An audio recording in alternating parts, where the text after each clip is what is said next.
The hard leather sole slammed into the old man's chest. He fell back into the dirt, clutching his heart.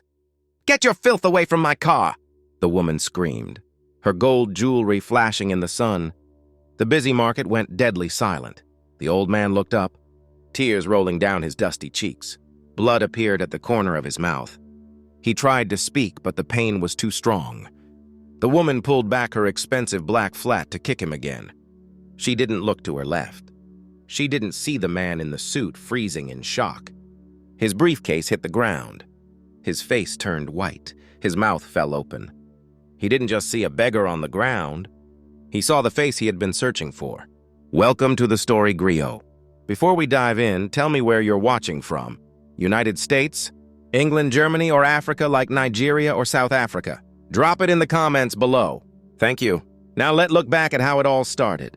The black G-Wagon roared through the narrow market road like an angry beast. Madame Clara pressed the horn 3 times. The sound echoed off the zinc roofs and wooden stalls. Market women jumped aside, grabbing their children. Move!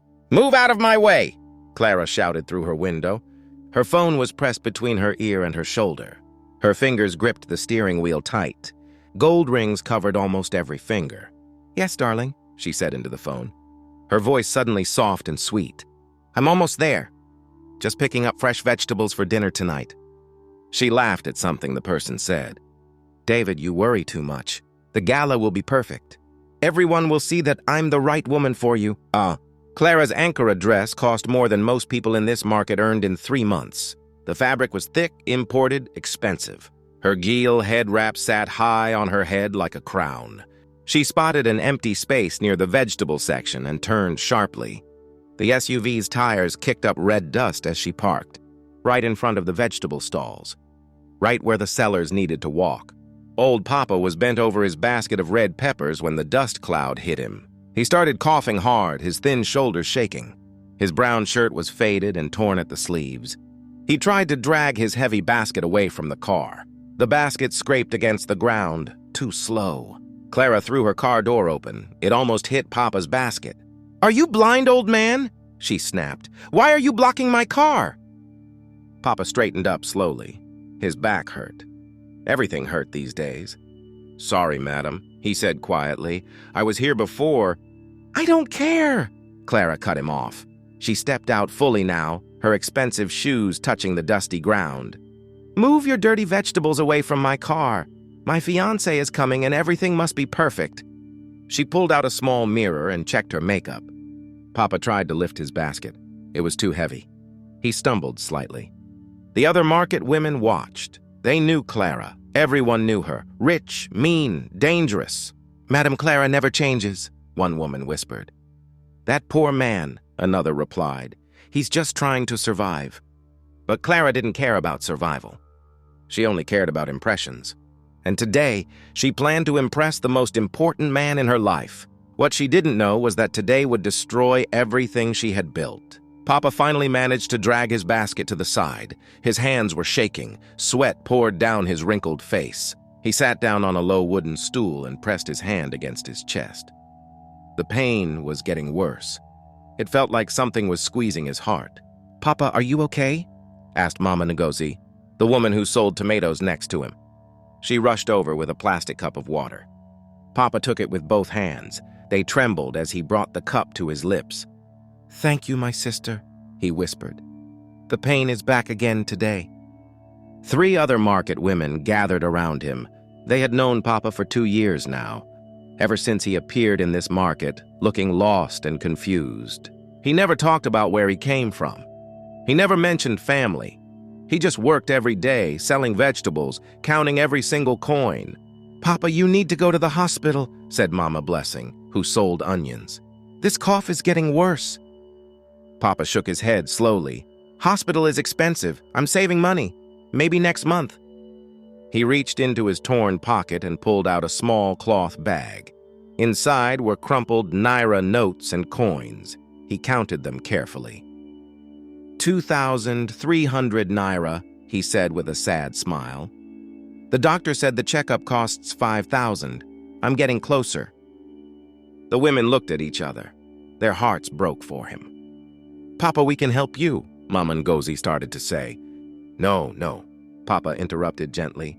You all have children to feed. I will manage. God will provide. He stood up slowly, using the stool for support. He picked up a bunch of green peppers and arranged them neatly in his basket. A young woman with a baby on her back approached his stall. How much for the peppers, Papa? She asked. 50 naira per bunch, my daughter, Papa replied. The woman looked in her purse. She only had 30 naira left. Papa, I only have 30. My baby is sick and I spent everything on medicine. Papa looked at the woman's face. He saw the tiredness, the worry, the fear that every poor mother knows. He picked up 2 bunches of peppers and put them in her bag. Take it, my daughter. Pay me when you can. The woman's eyes filled with tears. Papa, God bless you. As she walked away, Mama Ngozi shook her head. Papa, that's why you can never save money. You're too kind. Papa smiled. If I die tomorrow with money in my pocket, what good is it? Better to die knowing I helped someone. Across the market, Clara's voice rang out again. She was shouting at a young boy who accidentally bumped into her car. The boy ran away, crying. That woman has no heart, Mama Blessing whispered. Money has poisoned her soul. Papa looked toward Clara's G-Wagon. Something flickered in his eyes, something like recognition, or maybe memory. But the moment passed. He turned back to his vegetables. He didn't know that in less than 1 hour his entire life would change forever. He didn't know that the woman who hated him and the son who loved him were about to collide in the most unexpected way. The market continued its busy rhythm. People bought and sold, children played, life moved forward. But destiny was already counting down. David sat in his office on the 20th floor of the tallest building in Lagos. Through the glass windows, he could see the entire city spreading out below him like a map. But he wasn't looking at the view. He was staring at a photograph. The picture was old and faded. The edges were torn. It showed a man in his 50s, smiling at the camera. He wore a simple shirt and trousers. His smile was warm and genuine. David's finger traced the face in the photograph. 5 years, he whispered to himself. 5 years of searching. His assistant, James, knocked softly and entered the office. Sir, the private investigator called again, James said carefully. Still no news about your father. David closed his eyes. The pain never got easier. 5 years ago, his father had come to Lagos for a business meeting. He was supposed to return home to Abuja the next day, but he never came back. No phone call, no message, nothing. David had reported him missing to the police. He had hired the best investigators. He had offered huge rewards for information. Nothing worked. His father had simply vanished like smoke. Keep searching, David told James. Every market, every street, every shelter, he's out there somewhere. I can feel it. James nodded and left quietly. David stood up and walked to the window. His success meant nothing without his father. All the money, all the power, all the respect, what was it worth? His father had taught him everything. How to be honest, how to be kind, how to treat every human being with dignity, whether they were rich or poor. The measure of a man is not in his bank account, his father used to say. It's in how he treats those who can do nothing for him. David's phone rang. Clara's name flashed on the screen. He took a deep breath and changed his expression. He answered with a smile in his voice. Hello, my love. David, are you still coming to pick me up? Clara's voice was excited. I'm at the market getting fresh vegetables for tonight's dinner. Yes, I'm leaving now, David replied. I'll be there in 30 minutes. Perfect. Everything must be perfect tonight. The governor will be at the gala. His wife, too. I need to show everyone that I'm the right woman to stand beside you. David said nothing for a moment. Clara was beautiful. Clara was sophisticated. Clara knew how to move in high society. But sometimes, when David looked at her, he wondered if she understood the lessons his father had taught him. I'll see you soon, he said, and ended the call. He picked up his briefcase and the photograph. He always carried it with him. Everywhere he went, his father's face went with him. As David left his office building and climbed into his car, he made a decision. Instead of driving straight to Clara's location, he would stop at the market entrance. He would walk through the stalls one more time, show the photograph, ask questions. Maybe today would be different. Maybe today someone would recognize the face. Maybe today, after 5 years of darkness, he would finally find light. He had no idea how right he was. He had no idea that in less than 1 hour, he would find exactly what he was looking for, but not in the way he ever expected. Clara checked her makeup in the car mirror for the 5th time. Her lipstick was perfect. Her eyebrows were perfect. Her gel sat on her head at exactly the right angle. Everything had to be perfect. David was the biggest catch in Lagos. Every woman wanted him. Rich, handsome, successful, and from a respected family. And he had chosen her? She smiled at her reflection. Tonight at the gala, she would make sure everyone knew that she was the future Mrs. David Okonkwo. Clara stepped out of her G-Wagon and locked it with a beep. The car's lights flashed twice. She walked through the market like a queen inspecting her kingdom. Her expensive shoes clicked against the ground. Her perfume created a cloud around her. Market women moved out of her way. Some greeted her. She ignored most of them. Then she saw him, Papa, still sitting near her car. His stool was only 5 feet away from her precious G-Wagon. Clara's face twisted with anger. She marched straight toward him. "You!" she shouted. Papa looked up, startled. He had been arranging his peppers. "Madam," he said quietly, "did I not tell you to move away from my car?" Clara's voice was loud enough for everyone to hear. "Madam, I moved my basket. I'm not blocking anything." "I don't care what you moved." Clara stepped closer. Her shadow fell across Papa's face. "My fiancé is coming here soon. He is a very important man, a billionaire. I will not have him see dirty beggars sitting next to my car." The market went quiet. People stopped their conversations. They turned to watch. Papa stood up slowly. His legs were stiff. "Madam, I'm not a beggar. I'm a seller. This is my spot. I pay my daily fees." "I don't care about your fees," Clara cut him off. She pointed her finger at his face. "If I come back and see you anywhere near my car when David arrives, I will make sure you regret it. Do you understand me?" Papa's hands shook, not from fear, from something else, something deeper. He looked at Clara's face, really looked at it. The anger, the pride, the cruelty. "Madam," he said softly, "may God forgive you for the way you treat people." Clara's eyes went wide. "What did you say to me?" "I said, may God—" "Shut up!" Clara raised her hand as if to slap him. Mama Ngozi rushed forward. "Madam Clara, please. He's an old man. He meant no disrespect." Clara lowered her hand but moved even closer to Papa. Close enough that he could smell her expensive perfume. "Listen to me carefully, old man," she whispered, her voice like poison. "In this world, there are people who matter and people who don't. You don't matter. Your vegetables don't matter. Your life doesn't matter. The only thing that matters is that my car stays clean and my fiancé stays impressed. If you understand that, we'll have no problems." She turned and walked away, her heels clicking loudly. Papa sat back down on his stool.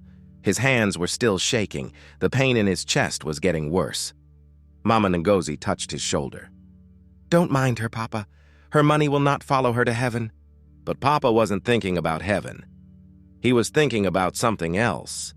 Something that Clara's words had triggered in his memory. A memory he had been trying to forget for 5 years. A memory of another life, another time, another version of himself. He shook his head.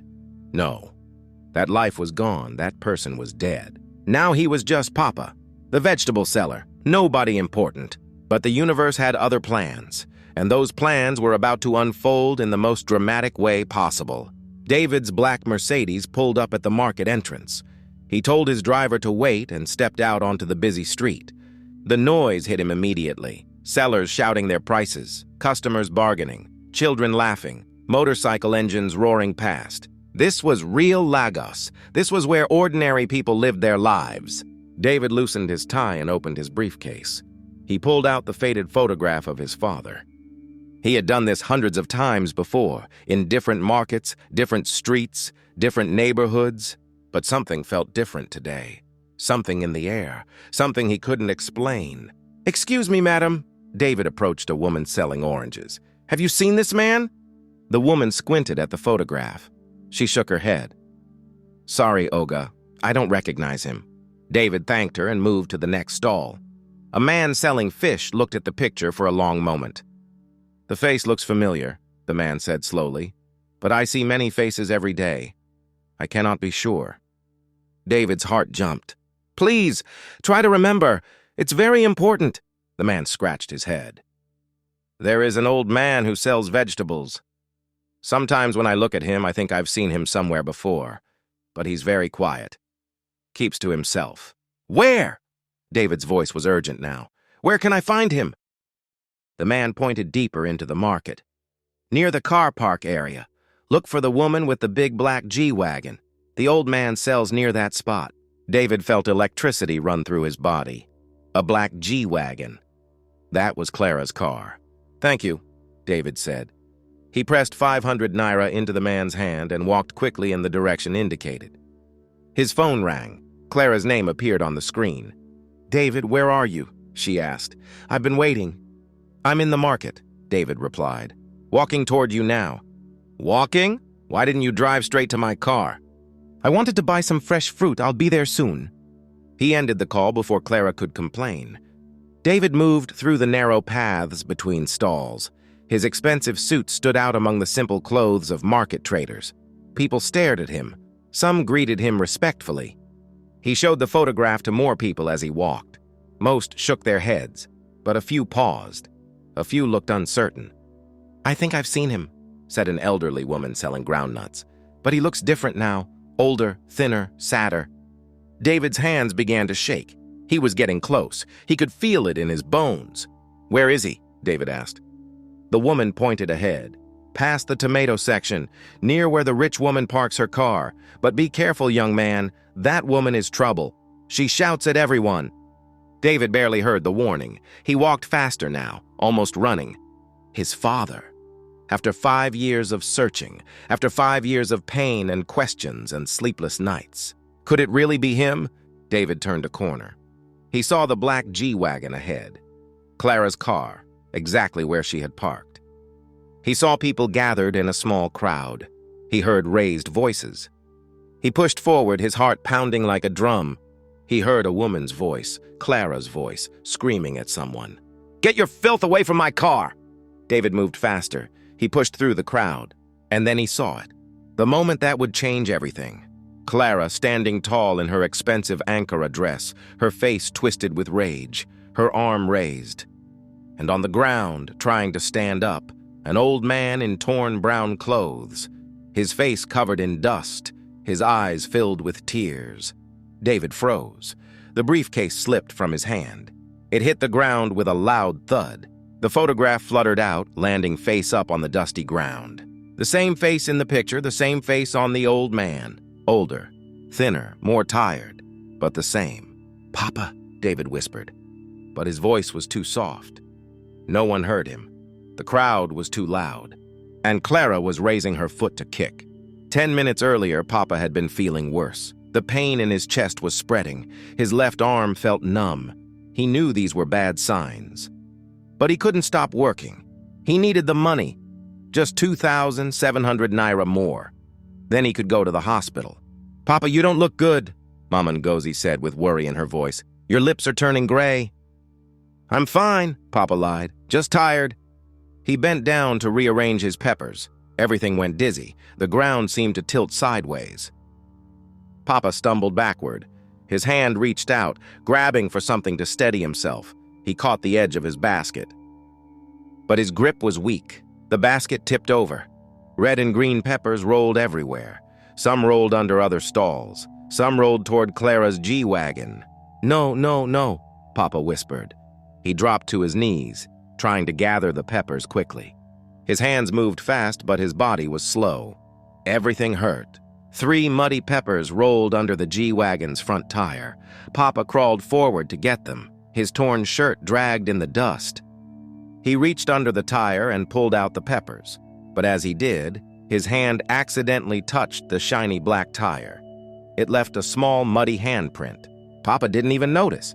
He was too focused on collecting his vegetables. Each pepper meant money. Each pepper meant food. He finally gathered everything back into his basket. His breath came in short gasps. Sweat poured down his face. He sat back on his stool, holding his chest. The pain was so strong now, like a heavy stone pressing down on his heart. "Mama Ngozi," he called weakly. "Can I have water?" But before Mama Ngozi could respond, another voice cut through the air like a knife. "What did you do to my car?" Papa looked up. Clara was standing there. She had come out of a nearby fabric shop. She was holding a shopping bag. Her face was red with anger. "Madam?" Papa said, confused. Clara pointed at her tire, at the small, muddy handprint. "You touched my car with your dirty hands." Papa looked at the tire. He saw the mark. His heart sank. "Madam, I'm sorry. I was just picking up my peppers. I didn't mean—" "I don't care what you meant." Clara threw her shopping bag to the ground. "I told you to stay away from my car. I gave you a clear warning." People started gathering. They sensed drama. The market crowd always sensed drama. Clara's phone rang. She looked at the screen. David's name. He was calling to say he was close. She looked at Papa, at the dirty old man who had ruined her perfect day, who had touched her perfect car, who represented everything she despised about poverty. Something snapped inside her. All the anger, all the pride, all the cruelty that she had been holding back, it all came flooding out. "You are nothing," she hissed at Papa. "You are less than nothing." She walked toward him. Her expensive shoe lifted off the ground. Mama Ngozi screamed, "No!" But it was too late. Clara's rage had taken over completely. She had forgotten about David, forgotten about the gala, forgotten about everything except punishing this old man who dared to exist near her. She kicked him, hard, right in the chest. Papa fell backward. His stool tipped over. He landed in the dust, clutching his heart. Blood appeared at the corner of his mouth. The market went silent. Even the children stopped playing. Clara stood over him, breathing hard. Her chest heaved up and down. Her expensive jewelry caught the sunlight. "That's what you get," she said coldly. "That's what happens when you don't know your place." She raised her foot again, ready to kick him one more time. She didn't hear the briefcase hit the ground behind her. She didn't hear the gasp from the crowd. She didn't see the man in the expensive suit pushing through the people. All she saw was the old man at her feet, and all she felt was power. "Stop!" The voice was loud, strong, filled with authority and anger. Clara's foot froze in midair. She turned around. David was standing there. His face was white as paper. His hands were shaking. His eyes were locked on the old man on the ground. "David?" Clara lowered her foot. She smiled, trying to shift to her sweet voice. "Darling, you're here. I was just—" "Move away from him." David's voice was cold, colder than Clara had ever heard it. "What? David, you don't understand. This dirty old man—" "I said move away from him," David shouted. The entire market gasped. People had never seen the calm billionaire lose his temper. Clara stepped back, confused. "David, what's wrong with you? He's just a beggar. He touched my car with his filthy hands. But David wasn't listening. He pushed past Clara and dropped to his knees in the dust. His expensive suit touched the dirty ground. He didn't care. He reached out and gently touched the old man's face. "Papa?" David's voice cracked. Tears filled his eyes. "Papa, is it really you?" The old man's eyes fluttered open. They were filled with pain and confusion and something else, recognition. "David!" The old man's voice was barely a whisper. "My son!" The market exploded with whispers. People crowded closer. Phones came out. Everyone wanted to see this. Clara stood frozen. Her mind couldn't process what was happening. David helped Papa sit up. He was crying openly now. Tears ran down his face. He didn't try to hide them. "I've been searching for you," David sobbed. "For 5 years, every day, every night. Where have you been? What happened to you?" Papa touched David's face with his shaking hand. "My son, my boy, I thought I lost you forever. You're hurt." David saw the blood on Papa's mouth. He turned to look at Clara. His eyes were filled with fire. "You hurt him. You kicked him." Clara's mouth opened and closed. No words came out. "David, I didn't know. He was just..." "Just what?" David stood up slowly. He faced Clara fully now. "Just a poor man? Just a vegetable seller? Just someone beneath you?" David, please, let me explain. This dirty old man. David's voice got louder with each word. This worthless beggar. This man you kicked like a dog in the street. He paused. The entire market held its breath. Is my father. Clara's legs gave out. She stumbled backward. Her expensive shopping bag fell into the mud. No, she whispered. That's impossible. Your father is a respected businessman. He can't be... Can't be what? David demanded. Can't be poor, can't sell vegetables, can't struggle to survive? Mama Niosi brought water. David helped his father drink. Papa's hands were still shaking. The crowd grew bigger. Over 100 people now surrounded them. Everyone's phone was recording. Clara tried to move forward. David, I'm so sorry. I didn't know. If I had known... That's exactly the problem. David cut her off. His voice was quiet now, more dangerous than when he was shouting. You only care about people when you know who they are, when you know what they're worth. He reached into his pocket. He pulled out a small velvet box, the engagement ring box. Clara's eyes went wide. David, no, please, no. David opened the box. The diamond ring caught the sunlight. It was worth more than most people in this market would earn in 10 years. He looked at it. Then he looked at Clara. Then he closed the box.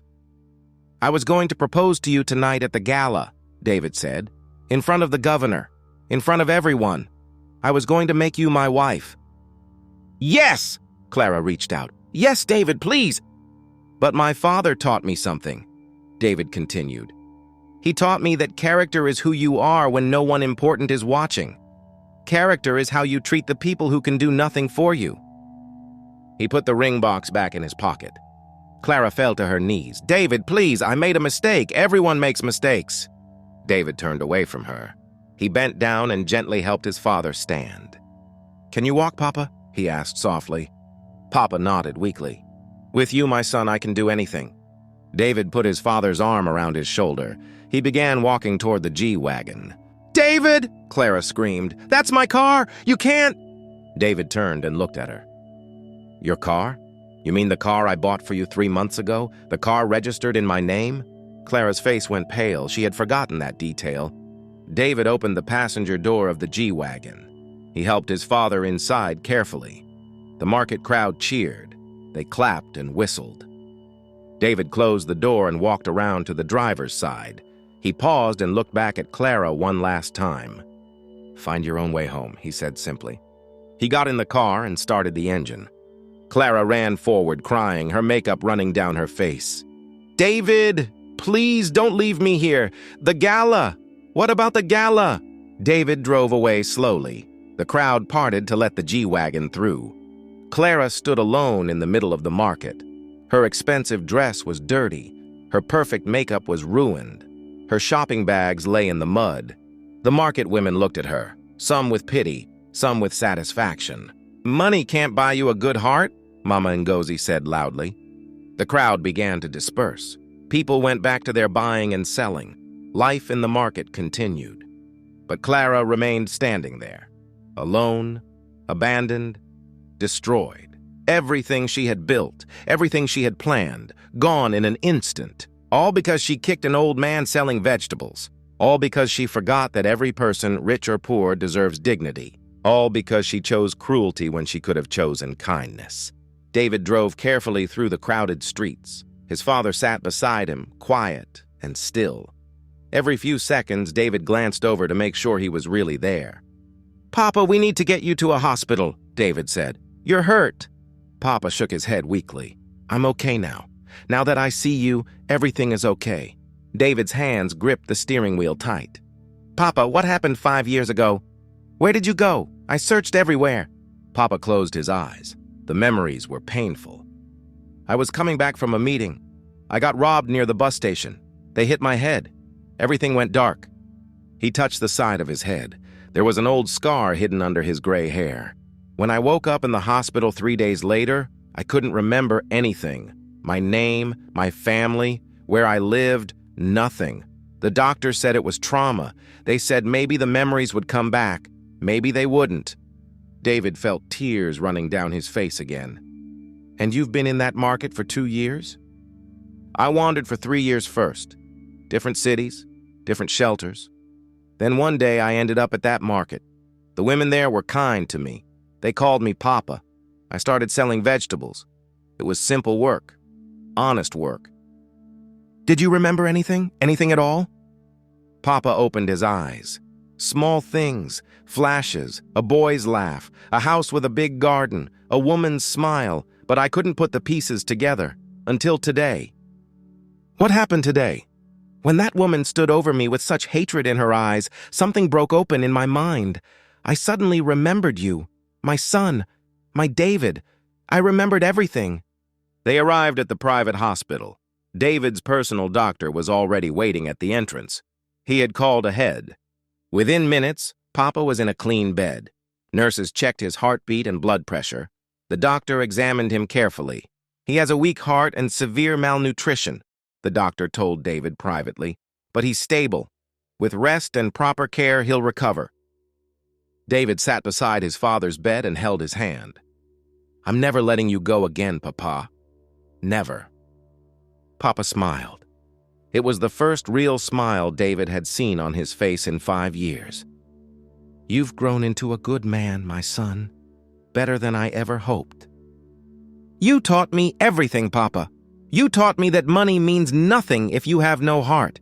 You taught me to treat everyone with respect, rich or poor. And you remembered. Papa squeezed David's hand weakly. Even when you became successful, you remembered. Outside the hospital, the news was already spreading.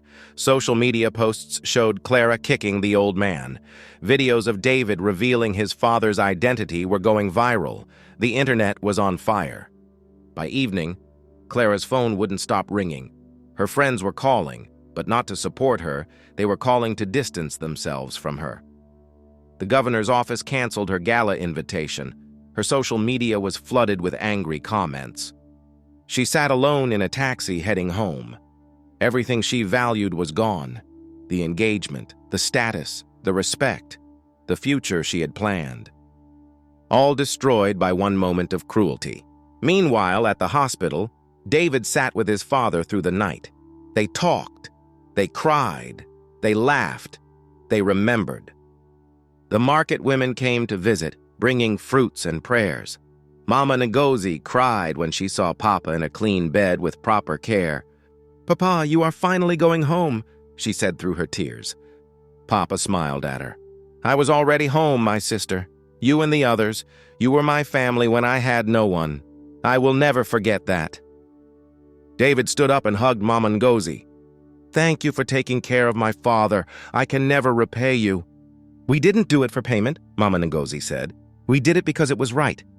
2 weeks later, Papa was strong enough to go home. David brought him to the family house in Abuja, the house Papa had built years ago, the house that had been empty and waiting. They stood in the garden together, the same garden from Papa's fragmented memories. Welcome home, Papa, David said. Papa looked at his son, at the house, at the life he thought he had lost forever. Sometimes God takes us through the desert to teach us what really matters, Papa said quietly. I lost my memory, my money, my name, but I learned something more valuable. What's that, Papa? That your true worth is not in what you own. It's in how you treat people when you have nothing to gain from them. David nodded. And Clara learned that lesson the hard way. Don't hate her, my son, Papa said. Pity her. She has wealth but no wisdom. She has beauty but no kindness. That is the worst poverty of all. 3 months passed. David never spoke to Clara again. She tried calling, sending messages, even showing up at his office, but he never responded. She finally left Lagos, moving to another city where people didn't know her story. David threw himself into charity work. He built a special shelter for people with memory loss. He named it Papa's Place. He hired the best doctors and counselors, and he made sure every person there was treated with dignity and respect. The market women became his partners. He helped them grow their businesses. He gave them microloans with no interest. He sent their children to school. And every Saturday morning, David would go to that same market with his father. They would walk through the stalls together, talk to the sellers, help where they could. Papa never went back to selling vegetables, but he never forgot where he came from, or the people who helped him when he had nothing. One Saturday, as they walked through the market, a young woman approached them. She was wearing an expensive dress and carrying shopping bags. She looked at the vendors with disgust. She was about to shout at an old woman for walking too slowly. Papa gently touched the young woman's shoulder. "Excuse me, my daughter," he said kindly.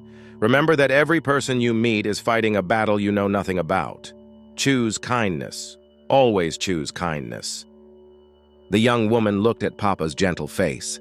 Something in his eyes made her pause, made her think. She nodded slowly and walked away without shouting. David smiled at his father. "You're still teaching, Papa." "Until my last breath, my son. That is what good men do." And so the story of Papa and David teaches us something powerful.